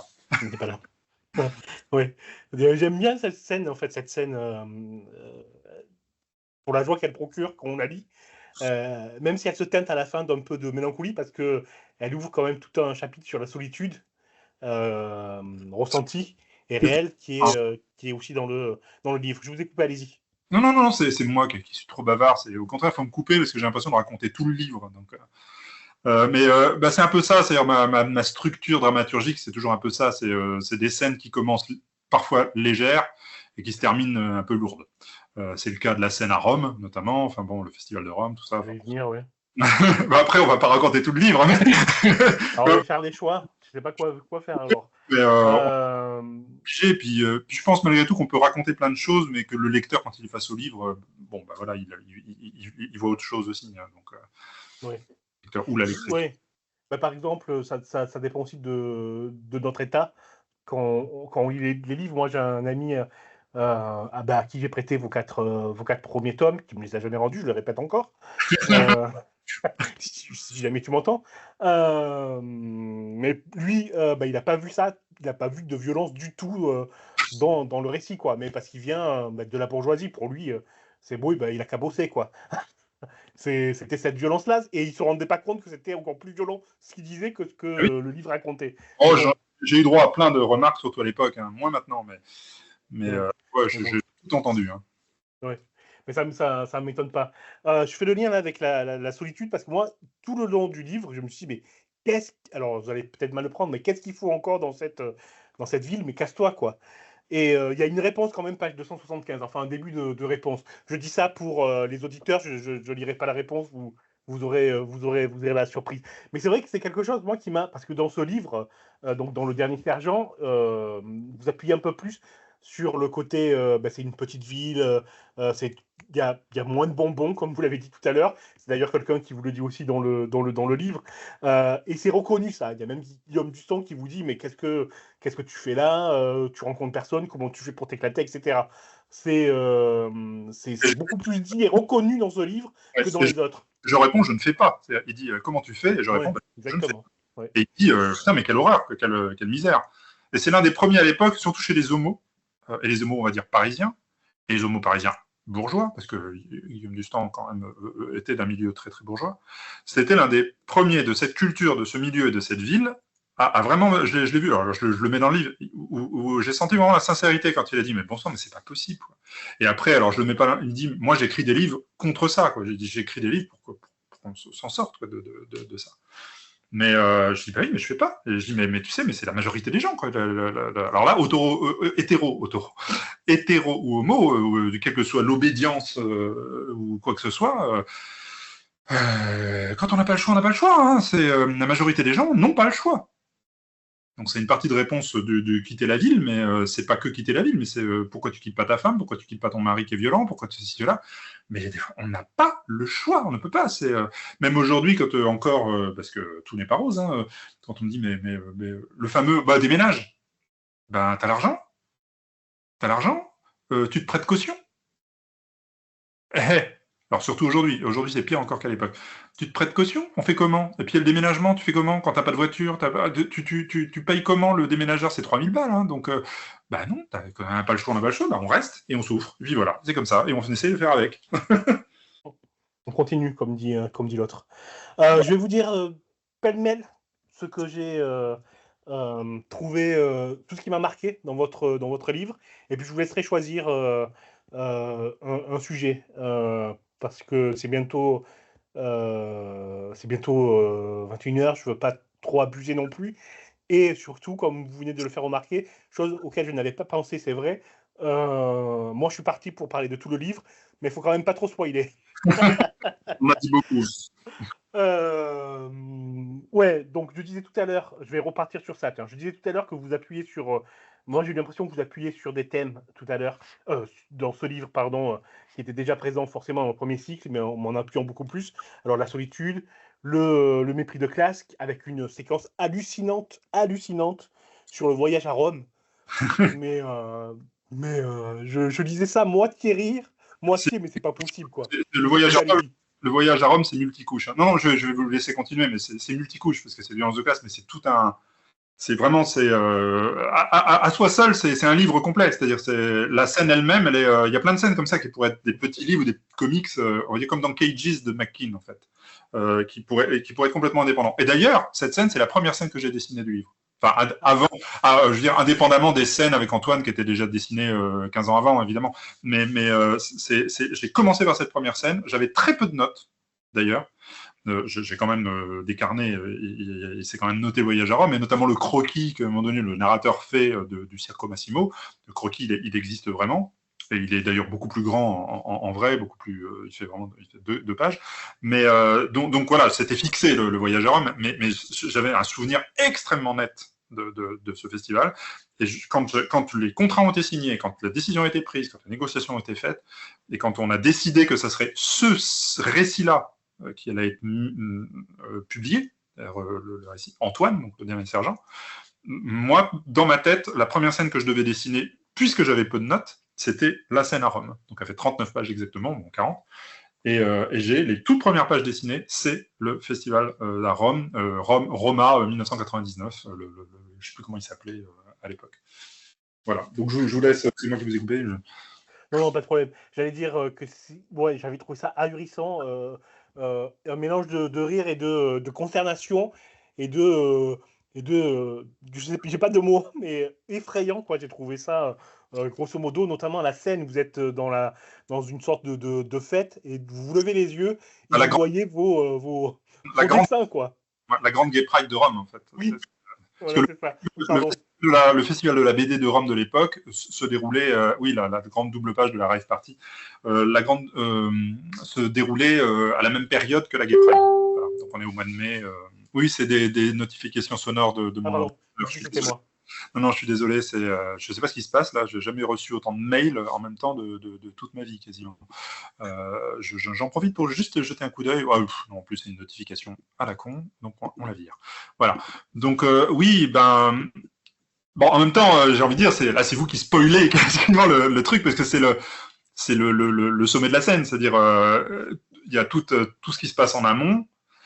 Et qui arrive. Alors effectivement, je suis assez content de cette scène. Pour moi, c'est l'une de celles dont je suis le plus fier au niveau dessin. Je suis beaucoup moins fier de la scène d'agression, par exemple. La scène d'agression homophobe dans le bar, j'ai des trucs qui me gênent, que je ne suis pas convaincu de l'avoir bien réussi. Je pense que la scène d'agression physique dans le tome 3 du journal est mieux réussie, d'une certaine manière. Mais bon, bref. Je pense que l'essentiel est dit dans cette scène malgré tout, mais il y a des choses qui me gênent, alors que la scène à Rome, je suis vraiment très très content, comme la scène avec les neveux à Noël et tout, je suis assez content de ça. Qui a été quasiment la deuxième scène dessinée d'ailleurs, après le Rome, ça a été la période Noël-Nouvel An, qui ont été dessinés, donc même si c'est avant d'ailleurs, je crois. Oui, c'est avant. Chronologiquement, je l'ai dessiné après. Bref, il y a cette scène de Rome, effectivement, dans un festival, on va dire c'est donc on est en 99, mai 99, et c'est la première publication étrangère, enfin donc italienne, de journal, qui s'est arrêtée d'ailleurs très tôt. Chez un éditeur que je ne sais même pas si je le nomme dans le livre, mais je peux le nommer, puisqu'il n'y a pas de souci, c'était Rasputin Libri à l'époque, et qui avait choisi de tenter la publication en italien de journal, et ils avaient publié le 1 et le 2. Et ils se sont arrêtés, comme la plupart des éditeurs étrangers d'ailleurs, ils s'arrêtent arrivés au tome 3. Là aussi, c'est le mur. Ça serait un sujet complet à part entière de parler de ce problème je suis l'un des auteurs indés, on va dire, génériques de l'époque 90, qui n'est pas publié à l'étranger, en fait. Les David B et compagnie, tout ça, ils ont tous au moins quelques l'Allemagne, tout ça, ou surtout les anglo-saxons. Moi, rien. Sauf là, il y a eu de nouveau republications en italien, et de tout le journal, la totalité du journal a été publiée en un seul tome chez Tounoué, l'éditeur Tounoué en Italie, et j'ai fait 2 festivals à Naples et à Turin il y a un mois, là, à peu près. Bon, petite parenthèse. Donc ce festival de Rome, on est mai 99, c'est la publication en italien de journal par Rasputin Libri, qui de fait m'invite pour ce festival à Rome. Donc, je raconte les 4 jours du festival par le menu, avec ce narrateur ça commence par l'avion qui part, et puis la dernière image, c'est l'avion qui rentre, où je suis très content, évidemment, d'aller à Rome. C'est mes premiers déplacements à l'étranger, avec, on va va dire, cette reconnaissance quand même du travail. Il y a une exposition de pages originales. Donc ça a été assez complexe, mais il y a quand même une trentaine de pages qui ont été envoyées et exposées. Et tout ça, évidemment, se fait par... attention, on a Internet, on est au tout début d'Internet, donc c'est les premiers mails. Moi, je suis juste en train de découvrir les mails et tout ça à l'époque. On est en 99, faut pas oublier. Et en plus, je ne sais pas que j'étais réfractaire, mais manque de moyens et tout ça, j'avais pas d'ordinateur à la maison, j'étais obligé d'aller dans les cybercafés pour envoyer des mails, enfin c'était assez compliqué. Et en face, vous avez des Italiens qui vous parlent dans un anglais approximatif et vous répondez avec un anglais approximatif. Donc moi qui ai déjà des problèmes à comprendre ce qu'on me raconte en français, avec 2 langues étrangères en surcouche, c'était compliqué. Et déjà les envois des pages et tout, c'était assez complexe, c'était pas très agréable. Mais on va dire il y a l'éditeur italien d'un côté et l'organisation du festival de l'autre. La scène va montrer évidemment qu'il y a quand même une différence entre les deux. Donc c'est à l'initiative de l'éditeur que je suis invité, mais officiellement, évidemment, et techniquement, c'est le festival de Rome qui m'invite. Donc je vais là-bas, et j'arrive, donc c'est 4 jours, j'arrive le jeudi milieu d'après-midi, quelque chose comme ça, et je rentre le dimanche milieu d'après-midi. Et en fait, quand j'arrive à l'aéroport, il y a un gars qui m'accueille, qui a priori, comme on dit, est de la fanfare, lui aussi. Hein, il est un gay, donc il m'accueille en disant « Ah, Fabrice, super, c'est formidable, tu es là, magique et tout. » Et qui m'emmène tout de suite en voiture. Il me dit « Bon, alors, tout de suite, tu as une rencontre avec l'association LGBT dont je fais partie pour présenter ton boulot. » Donc, je suis tout de suite dans le bain. C'est-à-dire, le mec qui vient me chercher à l'aéroport, hop, on va juste le jeter les bagages à l'hôtel, donc je ne sais même plus où à Rome, et il m'emmène faire le tour de Rome, petite visite comme ça, en m'expliquant où étaient les lieux de drague. Tu sais, alors avant, effectivement, à l'époque, les homos se rencontraient au Colisée. Ça draguait, il m'a dit, ça draguait au Colisée, donc il fait faire le tour des ruines, voilà, un petit tour de voiture rapide comme ça, en disant ouais, Rome, c'est joli et tout, l'histoire et tout, la machine à écrire, Mussolini, enfin tout y passe. Et donc c'est très bien, je suis très content. Et il m'emmène dans cette association, donc à 40 LGBT qui sont là à écouter joyeusement mes petites paroles. Et après, il me ramène à l'hôtel. On est le jeudi soir.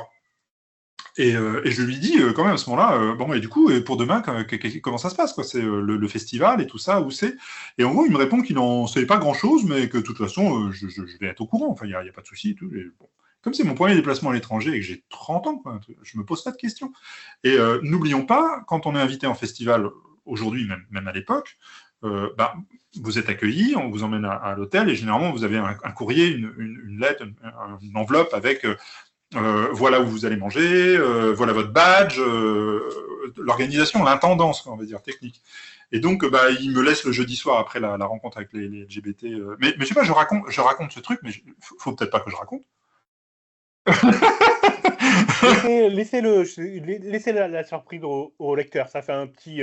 Voilà, je ne vais pas raconter au-delà, mais on va dire ça commence naïvement et sympathiquement, et ça se termine de manière catastrophique. Et pareil, c'est-à-dire avec une violence de classe méta, avec on est censé comprendre qu'il y a une espèce de lutte de pouvoir interne entre l'organisation très lourde et très traditionnaliste, on va dire, des festivals. On est en Italie, n'oublions pas, un pays catholique, la vieille BD à papa, etc. Donc on a à la fin de cette scène, voilà, le narrateur se retrouve à être le jouet, on va dire, d'une espèce de petite lutte intestine de pouvoir entre l'organisation, l'énorme organisation de ce très lourd festival et le petit éditeur qui l'a fait venir, et où on sent même, j'imagine, une petite homophobie en plus de l'organisation, parce que voilà, on est fin 90, on est en Italie, donc pour faire simple, à l'époque, ils ont 20 ans de retard, entre guillemets, sur la bande dessinée indépendante. Je découvre que la France, en fait, c'est un îlot. On se plaint à l'époque de la petite BD, le récit d'aventure, il n'y a que ça, et nous, on essaie de faire la BD d'auteur et tout. Et je me rends compte qu'en Italie, c'est un désert encore plus stratosphérique par rapport à ça, et que de fait, on sent bien que la grosse organisation du festival... m'a invité à moitié, quoi. M'a invité vraiment... et que c'est même pas spécialement contre moi, mais que c'est contre le petit éditeur en question, et ça se termine très très mal. Et effectivement, il y a cette scène de Gay Pride, mais qui est un peu indépendante d'une certaine manière, mais qui signe un peu... Elle participe. Elle participe complètement, évidemment, mais là, elle participe pour le bonhomme qui raconte. C'est-à-dire, voilà, quoi, c'est le vendredi soir, c'est la Gay Pride, en pleine Gay Pride. Le gars qui m'a accueilli, il m'a fait faire le tour de tout et il m'a montré le lieu où allait se passer la grosse rave party techno-parade LGBT du soir. Et moi, le soir, pareil, on a pas de portable, pas de GPS, rien. Au pif, je pars dans la nuit, il est à 2h du matin, pour essayer de rejoindre, c'est peut-être à 4 km, je sais même plus, j'ai une vague direction. Et je trouve le lieu, à un moment donné, je commence à entendre la techno et tout ça, je trouve le lieu, j'y vais, et puis voilà, il y a 40 000 mecs à moitié à poil en train de danser, je peux pas rentrer dedans parce qu'évidemment il faut un pass, je me retrouve coincé dans la grille, finalement je reconnais le mec de l'association au milieu de la foule qui me fait rentrer, et puis je rentre dans cette fête. Donc c'est ma première Gay Pride, hein, d'une certaine manière, c'est quasiment la première, mais qui est énorme, mais en même temps, voilà, je suis français, personne ne me connaît, je suis rien du tout, je suis là, je suis content, je dis bon. Puis comme dans toute Gay Pride et comme ce genre de lieu, on peut espérer qu'il y a ce qu'on appelle une backroom, c'est-à-dire un lieu où les garçons s'amusent ensemble avec le trou du caca. Pardon, mais que je ne trouve pas, évidemment. Donc, en fait, très vite, je m'ennuie, quoi. J'ai rien à faire là. Puis je me dis, mais bon sang, en même temps, j'avais pas de courrier, j'avais rien. J'avais pas d'indication de où était le festival. Je n'avais été accueilli que par un gars qui, en fait, n'avait rien à voir avec le festival au départ. Je ne sais même pas comment il a été déféré pour venir m'accueillir, ce qui laisse supposer que s'il n'était pas venu me chercher, personne du festival ne serait venu me chercher à l'aéroport de Rome. Donc c'est complètement délirant. C'est-à-dire là, il y a vraiment une violence de dingue. C'est-à-dire, je devais me démerder tout seul, quoi. Donc ça, je l'apprends. C'est une histoire folle. C'est un truc vraiment, c'est effrayant. Et c'est un peu méta des organisations de festivals parfois complètement délirantes. Et effectivement, l'acmé, c'est ça, c'est cette rave party où je danse un peu pendant une demi-heure, puis à un moment donné, je me dis, bon, là, c'est la folie, il faut que je rentre à l'hôtel. Ça fait 2 jours quasiment que je suis là, je suis toujours pas allé au festival, j'ai aucune nouvelle, j'ai pas d'enveloppe, j'ai rien, j'ai aucune information, il va falloir que je me démerde. Enfin, j'ai eu l'information le soir même, je finis par avoir l'information le soir même, et là je dis pas, parce que c'est la fameuse scène du restaurant, mais dont je m'échappe pour aller vers cette rave party, puis je me dis le lendemain matin, voilà, j'ai le plan, je vais au festival, on m'attend, soyons sérieux, quoi, 2 secondes. Mais de fait d'autant plus, parce que dans cette rave party, au moment où je veux partir, alors que je suis déjà en train de déprimer complètement en me disant mais qu'est-ce que je fous là, je passe dans une espèce de salle où il y a 8000 personnes en train de danser, et puis c'est vraiment, alors c'est une friche industrielle, hein, comme tous ces trucs-là, et il y a 8 piliers, alors je dis 8, je me souviens plus très bien, il y a 8 piliers, donc c'est une grosse salle en béton à moitié défoncée, et sur les piliers, il y a des espèces d'immenses reproductions de mes pages, du tome 1. Et je ne comprends pas, quoi. Le gars, il débarque, il est invité, en gros, personne n'est venu le chercher, il n'a aucune information sur le festival, et il y a son boulot qui est affiché au milieu de la Gay Pride de Rome, c'est une des plus grandes villes d'Europe, avec tous les mecs en cuir, à moitié à poil, en train de se trémousser sur de la techno en dessous, donc on n'en a rien à foutre, parce que c'est juste de la décoration, évidemment, et on leur en veut pas. Et je découvre qu'il y a mes propres pages qui font 2 mètres de haut, affichées dans ce lieu, et je rentre à l'hôtel complètement en me disant « Putain, c'est pas possible, mais je suis où, quoi ?»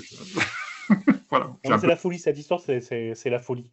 Vraiment. Je vous propose... Oui ? Anecdote sur cette scène, malgré tout, petite anecdote méta.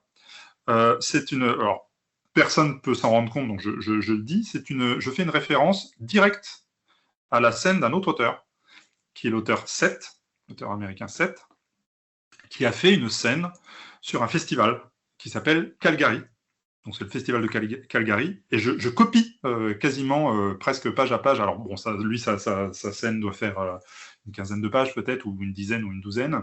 Moi, ça en fait 40. Mais quand j'ai lu cette scène, j'ai tout de suite pensé à Rome, à ce que j'avais vécu à Rome, et quand j'ai décidé de la dessiner, je fais... Enfin, bon, ça c'est interne, c'est privé. C'est-à-dire, les gens qui n'ont pas lu cette scène, ils vont pas voir le rapport, mais j'aime bien le dire. C'est les gens qui peuvent aujourd'hui, avec ce podcast, aller trouver la scène Calgary de Seth, pourront faire le parallèle. Il y a vraiment des cases identiques, et même des mots, parce que c'est vraiment ça. Lui, il débarque dans ce festival, il s'emmerde à mourir, il sait pas ce qu'il fout là, il trouve des gens qui aiment son travail, mais il sent que c'est un peu creux, puis il s'ennuie au repas, puis il rencontre une fille à un moment donné dans un bar, il se dit qu'il y a peut-être un espoir puis en fait non, de lui-même il se dit non mais c'est n'importe quoi, elle a 23 ans, j'en ai 45, c'est un peu nul, et puis il dit évidemment qu'elle me drague pas, elle est juste admirative de mon boulot, etc. Donc il y a exactement la même chose dans Rome, et c'est vrai, ça s'est vraiment passé comme ça. Et il termine pareil en reprenant l'avion en disant « Et je repars avec une totale détestation de moi-même ». Il se regarde dans le hublot en se haïssant totalement. Et c'est exactement les mêmes phrases que j'ai dit. Je fais vraiment une citation directe. Alors c'est privé, enfin je veux dire c'est intime, on n'est pas censé le deviner, mais je le dis, c'est une citation vraiment en plus formelle de Calgary. Il y a des plans, il y a certaines cases qui sont identiques. Voilà. Ok, super. J'arrête là. Mais je l'avais pas vu. Non, on n'a pas vu la scène, on peut pas se savoir. Ouais, c'est ça. Ok, bah écoutez, je vous propose de s'arrêter là. Un peu frustré pour ma part, mais de la bonne frustration. Parce que moi, je recommande de lire le livre, hein, Le Dernier Sergent aux éditions Delcourt. On mettra le lien sur le site internet et sur les réseaux sociaux. Donc, n'hésitez pas à aller voir, c'est génial. J'ai déjà dit en intro, j'ai adoré ce que vous avez fait jusqu'à présent, et là c'est la continuité, c'est vraiment cool. Je vous ai coupé, allez-y. Non, c'est moi qui vous coupe. Vous dites que vous êtes frustré, je suis triste. Mais on remettra ça avec votre permission, je me permettrai de vous réinviter. Je voulais parler notamment de Guillaume Dustan et de la politique dans votre œuvre. On laisse ça de côté.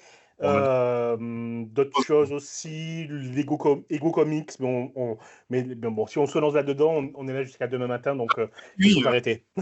Voilà, c'est pour ça que ça a donné un Twitch de 7h40 avec LL de Mars. Hein. Mais voilà, je le comprends. Et même dans le Twitch, à la fin, je me suis dit, mais on n'a pas tout dit. Mais c'est ça. Mais l'œuvre est foisonnante. Hein. Oui, mais il est dense. Hein. Le Dernier Sergent, c'est dense, quoi. C'est dense, et puis je suis très très bavard. C'est un gros défaut chez moi. Je suis extrêmement bavard. Je peux m'étaler très longtemps sur des trucs qui parfois ne sont pas toujours utiles. Donc je suis désolé. Non, mais c'est toujours intéressant. Donc c'est nickel. Bon. Moi, ça m'a passionné. Je vous remercie encore, mais vraiment, vraiment beaucoup d'avoir accepté cette interview. Vraiment merci, Fabrice No. Je répète, c'est Le Dernier Sergent, Les Guerres Immobiles, tome 1, édition Delcourt. Et cliquez sur le lien, s'il vous plaît, c'est important. À bientôt. À bientôt. Merci, Christophe. Previously on Desperate Housewives. Previously on Buffy the Vampire Slayer. Previously on Damage. Previously on Fringe.